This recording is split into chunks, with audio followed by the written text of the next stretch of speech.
할렐루야. 예, 어두워져만 가는 이 세상에 주님은 빛으로 오셨습니다. 그리고 우리의 우울함과 안타까움, 그리고 여러 가지 세상 일에 매여 있어 근심하는 모든 것으로부터 주님은 십자가를 바라보라 합니다. 십자가를 바라볼 때 모든 묶였던 문제들이 해결된다는 사실을 믿으시기 바랍니다. 우리가 예배를 통해서 치유와 회복의 은총을 우리 주님께서 반드시 허락해 주실 것입니다. 믿으시면 아멘 합시다. 오늘은 주님의 날입니다. 여러분들 세상길로 나아가지 마시고 우리 삶의 우선순위인 바로 예배를 드리심으로, 예배함으로 하나님 주시는 참 평화 안식을 얻게 되기를 간절히 빌고 소망합니다. 자, 오늘 우리가 함께 읽은 말씀은 고린도전서 1장 4절로 17절입니다. 같은 말, 같은 마음, 같은 뜻으로 온전히 합하라 라는 제목으로 주의 말씀 증거합니다.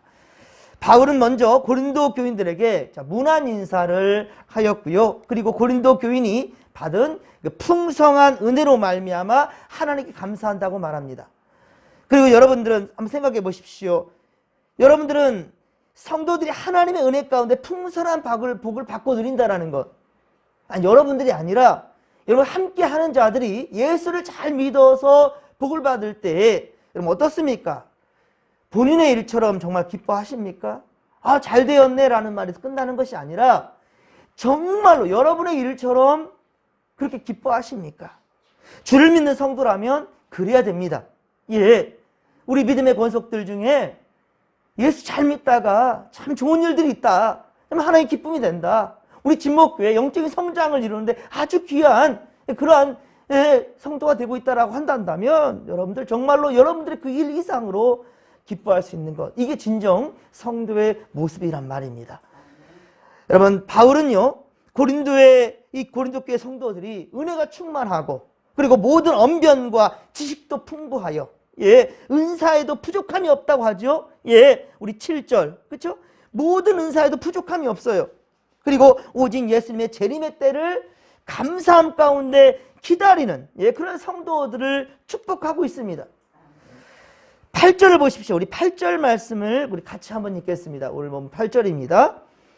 주께서 너희를 우리 주 예수 그리스도의 날에 책망할 것이 없는 자로 끝까지 견고하게 하시리라. 할렐루야. 예, 그렇습니다. 우리도 서로를 향한 이러한 축복이 있기를 주님의 간절히 축원합니다. 자, 그런데 10절에서 17절, 10에서 17절은 17절까지는 이 고린도 교회에 가슴 아픈 일이 보고되고 있습니다. 참 사도 바울이 이 고린도 교회를 개척한 다음 참 이렇게 멋지게 성장해 한다라는 소식을 들었을 땐 참 기뻤어요. 그리고 정말 자기 그 이상으로 행복했습니다. 그런데 지금 11절에 보니까 내 형제들아 글로에로의 이 편으로 너에 대한 소식을 들었는데 분쟁이 있다라는 거예요. 참 이 소식을 들었을 때 사도 바울이 가슴이 찢어지게 아파요. 여러분 특별히 참 서로에 대한 분쟁이 있다라는 것, 이거는 사실 복음의 길을 가로막는 일입니다. 우리 진복계 특별히 성도들이 교회 안에서 서로의 의견이 충돌될 때가 왜 없겠습니까? 서로의 의견이 똑같을 수가 없잖아요. 하지만 의견이 맞지 않으면 정말 좋은 방법은 우리 기도한 다음에 다시 합시다. 우리 기도한 다음에 다시 합시다. 예배 드리십시다. 이렇게 주님께 나아감이 옳은 행동인 것이지 자기의 뜻을 끝까지 관철시키려고 서로 물고 뜯고 이런 싸움, 특히나 이것을 가지고 예수 믿지 않는 사람들한테 막 떠벌리는 거예요. 이거 우리 교회 문제다. 이거 자기 얼굴에 침 뱉기 이상, 그 이상이에요. 무슨 문제냐? 전도의 길을 가로막아버립니다. 하나님 영광을 가려버립니다. 여러분 절대로 교회 안에서 어떤 문제가 있다 한다면 이것을 믿음으로 풀어내야 되지. 절대로 세상 방법들, 세상 법정에 세우면 안 돼요. 요즘 보면은 교회 어떤 문제들이 있으면 이것을 세상 법정에 세우는 일이 참 많아요. 이거 정말 엉터리고 잘못된 것입니다. 교회 안에도 헌법이 있어요. 정통교단에 분명히 우리 교단에도 헌법이 있습니다. 그리고 교회에는 당회가 있어요. 7회를 통하여서 하나님의 뜻대로 회복될 것을 바라면서 그렇게 서로를 위해서 기도해야 되지. 그리고 정말로 하나님의 뜻이 무엇인지를 그렇게 하나하나 찾아가야 되지. 이것을 서로의 참 어떤 의견 충돌의 분쟁의 그러한 자리가 돼버리고, 그렇단다면 이 소문이 세상으로 나아가면서 결국은 하나님의 영광을 가리게 된다는 것을 우리 분명히 알아야 됩니다.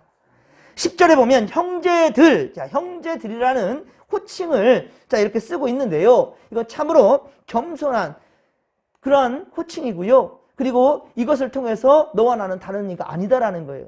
주 안에 하나다라는 거, 한 가족이라는 것을 지금 말하는 겁니다. 내 형제들, 형제들이라. 지금이야 때가 되면 또 집사 직분도 받고 그렇지만 과거에는요, 집사 직분 받기도 참 어려웠습니다. 대부분이 이 성도들이었어요. 그래서 교회에서 많이 사용하는 직함이 형제님, 자매님.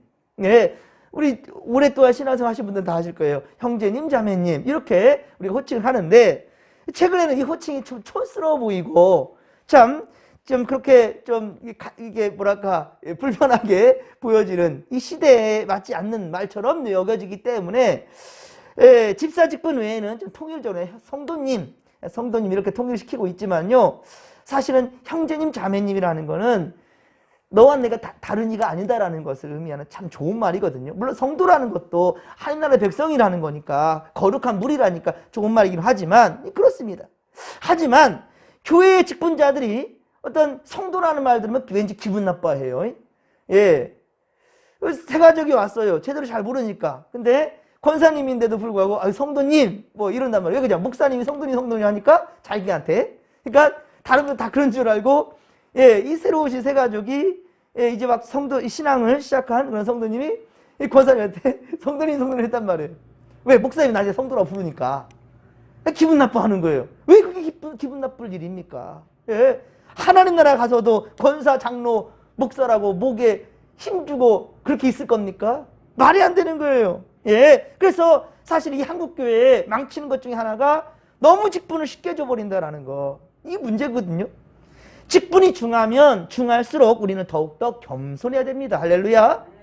성도 가운데에서 모범이 되어주고, 그리고 다른 이들을 위해서 자신을 낮출 줄도 아는, 그게 진짜 직분자이지요. 우리 주 예수 그리스도의 이름으로 권한다 라고 말하지요. 예, 우리 주 예수 그리스도의 이름으로 권한다. 자, 그것은 그분의 뜻을 받든다라는 거예요. 그분의 권위로 권면하는 것을 말하지요. 골로새서 3장 17절에 말씀합니다. 골로새서 3장 17절 보면 무엇을 하든지 말에나 일에나 다 주 예수의 이름으로 하라. 무슨 일을 하든지 주 예수 이름으로 하라 라고 말합니다. 목사도 말씀을 전하다가, 목사님도 말씀을 전하다가 힘줘 말할 때 예수 그리스도의 이름으로 명합니다. 예수님의 이름으로 축복합니다. 이런 말 많이 하잖아요. 예, 그렇습니다. 내 권위가 아니라는 거죠.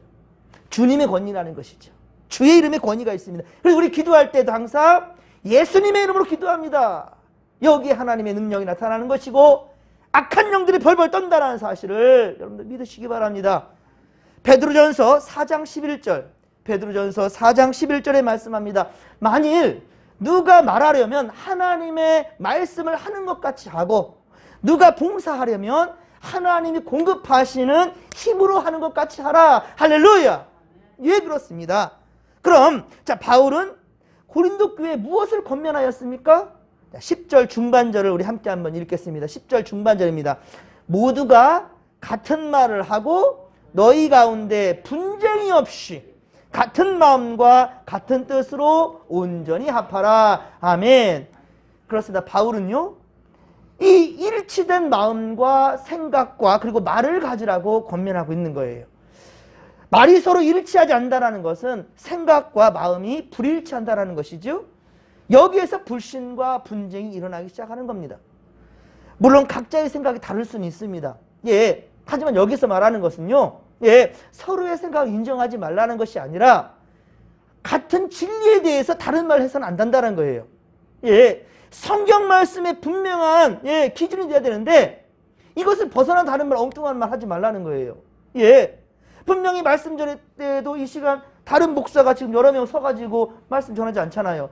한 목사님으로부터 한 성경의 말씀의 진리를 받게 되는데 어째서 이 말씀에 대해서 다른 말을 할 수 있냐는 거죠. 절대 그럴 수 없는 것입니다. 그러므로 우리는 주님 안에서 같은 진리의 말씀을 받은 대로 같은 말을 하며 분쟁이 없이 같은 생각과 같은 판단으로 온전히 합할 줄 아는 건강한 성도 되기를 주님의 간절히 축원합니다. 그런데 11절에 보십시오. 오늘 보면 11절 보면 고린도 교회 안에는 바울을 따르는 자, 아볼로를 따르는 자, 게바, 즉 베드로죠. 예, 아람어로 게바입니다. 예, 이 베드로를 따르는 자가 있었고, 또 다른 이들은 그리스도를 따른다고 자처하는, 나는 이파 저파 다 다르고 나는 싫으니까 그리스도파다 라고 이렇게 말하는 사람들이 있단 말입니다. 우리나라에도 하도 파당이 많이 지어져요. 예, 대한예수 장로교 딱 간판을 보면은 그게 합동인지 통합인지 몰라요. 예, 뭐 개혁인지 개신이. 그러니까 그 한번 마크가 대부분 안 걸어놓고 있거든요. 그냥 대한예수 장로교만 써 있어요. 이게 무슨 교단인지를 몰라요. 왜? 그 밑에는 몇백 개가 있는지 모르거든요. 예, 수많이 갈라지고 이것을 보면서 아이고야, 이 한국 교회는 너무 교단이 많다. 그래서 초교파. 우리는 초교파로 초교 뭐라고요? 파를 만들었어요. 또 당을 만듭니다. 예. 교단을 초월한다 해놓고 그들끼리 모여지니 또 그게 당파가 되는 거예요. 참 재미난 현상입니다, 우리나라는. 예, 한 모여져서 참 합력해서 설 이루어가는 건 참 아름다운 모습입니다. 예. 하지만 거기에서 나오는 또 다른 여러 가지 문제들, 서로 교단끼리 비교를 하고 판단을 하고 이런 경우도 너무 많다라는 거예요. 교인들은 끼리끼리 분파를 조성하고 한 마음으로 합하지 않는 것, 이거 참으로 문제입니다. 우리 진목교회는 끼리끼리 마음 맞는 사람들끼리만 어울리는 것 절대로 안 되는 거예요. 목장을 구성할 때도 그래요. 나는 저 사람하고 절대 떨어지면 안 돼. 아, 목사님 왜 저 분하고 떨어지게 만들어놨어요? 이러고 따지게 돼요. 응? 제 생각 같아서는 매 해마다 바꿨으면 좋겠어요. 어째 우리 한 진목교회 한 식구들인데 어째 그럴 수 있을까? 안 된다는 거죠. 하나님은요, 한 분 하나님이십니다. 할렐루야. 한 분 하나님이십니다. 그의 몸된 교회에 어떻게 분파가 그렇게 합당할 수 있겠습니까? 고린도 교회를 개척한 바울이라 한다 할지라도, 예, 주님의 영광을 바울이 가로챌 수가 없습니다. 그래서 바울은 13절에 보듯이 어찌 그리스도가 나뉘었느냐? 어찌 그리스도가 나뉘었느냐? 바울이 너를 위해서, 바울 스스로가 얘기를 하는 거예요. 바울이 너를 위해서 십자가에 못 박혀 죽었느냐? 내가 죽은 것이 아니야. 예수께서 너희의 구원을 위해 십자가를 지신 거지. 이리 말합니다. 그리스도는 우리를 위해 십자가를 지고 죽으셨으나 바울이 만일 설령 바울이 복음을 전하다가 순교를 당한다 한다 할지라도요, 예수 그리스도의 구원의 피와는 견줄 수가 없는 겁니다. 예, 아무리 순교자들의 그 피가 있다 할지라도 그 피는 예수의 피와 비교할 수가 없다라는 거예요.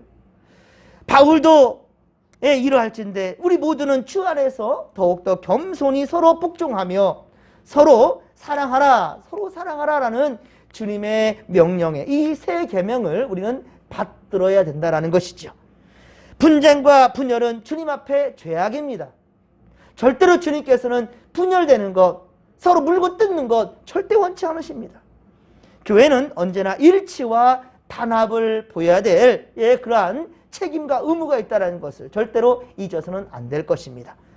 15절에 보듯이 만일 바울이 사람들에게 세례를 베풀었단다면 그것 자체가 교만이 되어서 사람들은 나는 바울에게 세례를 받았다 라고 자랑하고 떠벌리고 다니는 거예요. 세례를 준 자는 바울일지 모르겠지만 그 바울은 대리자일 뿐인 거죠. 예, 어명이요 라고 그 임금의 그 명을 가지고 간 그 사람이 왕을 대신할 뿐이지 왕의 지위를 가진 것은 아니거든요. 분명한 것은 우리는 하나님의 대리자인 것이지, 지금 이 시간에도 제가 하나님입니까? 저는 하나님의 말씀을 대리할 뿐이에요. 그런데 교회가 커지다 보니까 안타까운 현실인데 많은 목사님들의 교만이 나타나게 돼 있어요. 교회가 커지다 보니까 장로님의 어깨에 막 힘이 들어가게 돼 있어요. 더 낮은 곳을 향해 될 텐데 계속해서 높은 곳을만 바라보고 있어요. 우리가 높은 곳을 바라보는 것은 오직 하나님의 보좌요. 할렐루야. 주님께 경배하는 그 순간임을 여러분 잊지 않기를 바랍니다. 우리가 높아지는 자리가 절대 아니라는 것이죠. 그래서 바울은 언제든지 자신의 이름이 예수님보다 높아지는 것 절대 원치 않았다는 거예요. 항상 자기 영광은 십자가대로 감추며 오직 주님의 영광만이 드러나기를 원한 그런 겸손한 바울이었습니다. 함께 우리 좀 넘겨가 보십시다. 고린도전서 15장 10절. 고린도전서 15장 10절로 한번 가보십시다. 우리 사도 바울의 신앙 고백입니다. 우리 같이 한번 고린도전서 15장 10절을 함께 읽겠습니다. 그러나 내가 나된 것은 하나님의 은혜로 된 것이니 내게 주신 그의 은혜가 헛되지 아니하여 내가 모든 사도보다 더 많이 수고하였으나 내가 한 것이 아니요 오직 나와 함께 하신 하나님의 은혜로다. 아멘. 할렐루야. 예, 그렇습니다. 사도 바울은 이런 분명한 신앙 고백이 있었다라는 거예요. 그저 나는 하나님의 도구일 뿐이라는 것이죠. 바울은 오직 하나님의 영광 위에 쓰임받는 그 자체에 대해서 감사할 뿐이라는 겁니다. 그리고 바울에게는 세례를 베푸는 것이 물론 마태복음 28장 19절, 마태복음 28장 19절에 부활 승천하신 이 주님께서 직접 명령하셨던 거죠. 아버지와 아들과 성령의 세례를 줘라. 분명히 세례를 주라고 주님 명령했지만 분쟁이 된다 한다면 그 역시 본질을 흐리는 겁니다. 예, 세례는 받았지만 못할 짓 다 하며 사는 사람들 참 많지요. 이 안타까운 현실이죠. 세례를 받았지만 예수 믿고 신앙생활 잘 제대로 하지 못해요. 세례를 받았지만 하나님의 것을 하나님께 드리지 못하는 11조 생활도 하지 않아요. 감사할 줄도 몰라요. 주일 성사할 줄도 몰라요. 바쁜 일이 있으면 까짓거 주일 성사하는 거 쉽게 생각해버리고 세상에 더 달콤한 것을 바라보고 달려가는 사람들 얼마나 많이 있습니까? 예. 하지만 여러분, 상황이 안 되어서, 예, 세례를 받지 못했거나 상황이 안 되어서 직분도 제대로 받지 못했던 그런 성도도 있을 수 있습니다.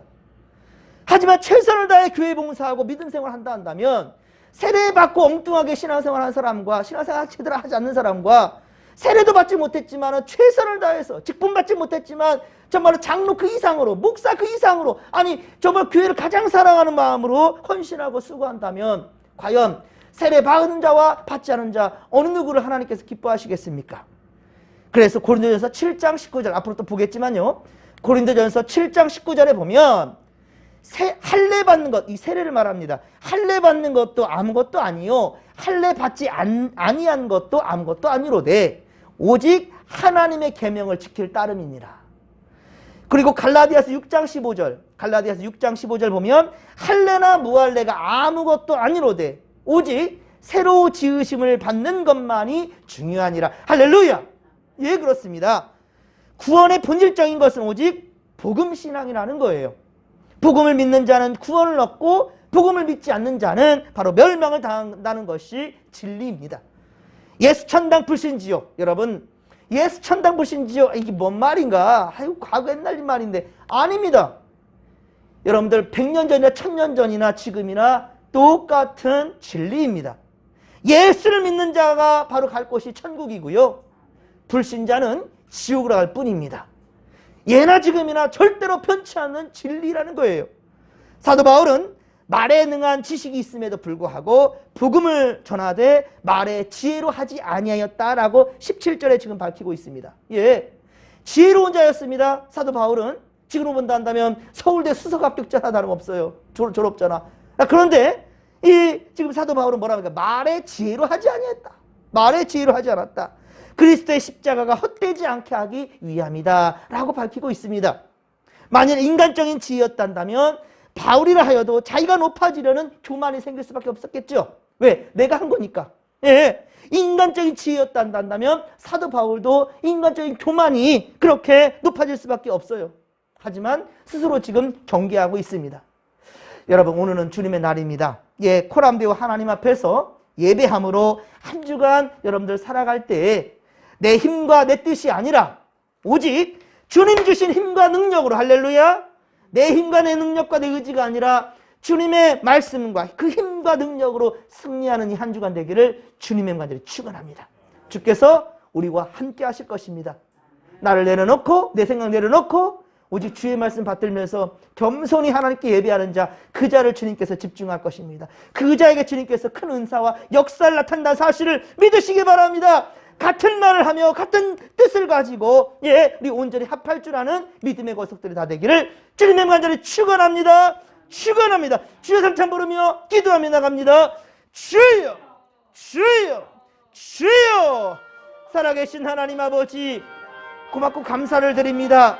우리 다시금 십자가 앞에 주님 앞에서 호람되어 겸손을 배우게 하시오니 감사합니다. 사도 바울은 많은 능력자였습니다. 많은 일을 감당했습니다. 목숨을 걸고 복음을 전했습니다. 많은 교회를 세웠습니다. 그러나 끝까지 자신의 이름은 오히려 십자가대로 감추며 오직 하나님의 영광을 드러내는데 최선을 다한 우리 사도 바울, 주여, 우리가 교회 안에 여러가지 직분과 또 여러가지 일들로 서로 아버지 의견이 충돌되고 싸우고 아버지 분쟁이 일어나는 모든 순간들, 이때 가장 필요한 것은 예수 그리스도의 십자가의 은혜요, 그분이 주신 사랑일진데, 아버지요, 십자가 앞에 더욱더 겸손해지고 내 의지를 꺾을 줄 알며 오직 하나님의 의지요 사랑과 합력하여 선을 이루는 것을 우리 잊지 않게 하여 주시옵소서. 하나님, 오늘 주님의 날입니다. 많은 사람들이 예수를 믿노라면서도 세상길로 갑니다. 아버지여, 우리의 삶의 중심을 하나님께 두지 못하는 성도들 참 많습니다. 어찌 이런 자들을 진정 성도라 할 수 있사오리까? 하나님, 우리는 더욱더 고난되어 아버지 앞에서 예배함으로 말씀을 받음으로 한 주간을 시작할 줄 아는 그러한 건강한 믿음이들이 다 되게 하여 주시옵소서. 함께하여 주옵소서.